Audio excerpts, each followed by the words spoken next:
Rwanda DRC, security, sovereignty, and the struggle for Eastern Congo.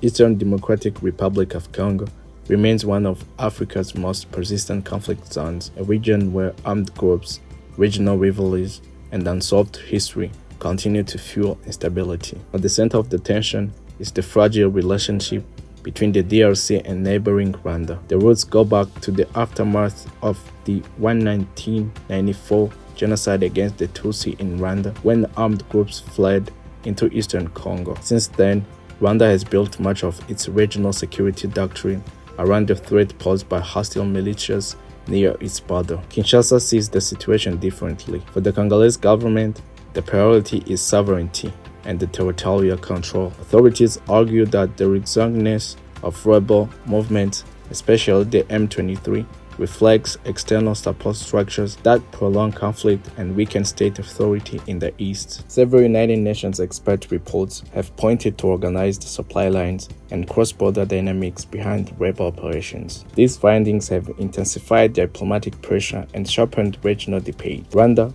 however, rejects key accusations and maintains that its posture is driven strictly by national security concerns. On the ground, the consequences are severe. Armed clashes have displaced large civilian populations, disrupted livelihoods, and deepened humanitarian needs across multiple provinces. The conflict also carries an economic dimension. Eastern Congo holds strategic mineral reserves critical to global technology industries. Control of mining zones and trade routes adds financial incentives to an already militarized landscape. Regional organizations, including the African Union and the East African Community, have launched mediation and ceasefire efforts, but progress remains fragile and trust between parties is limited. The Rwanda-DRC crisis is not a simple border dispute. It's a layered confrontation shaped by history, security fears, and strategic interests. Its solution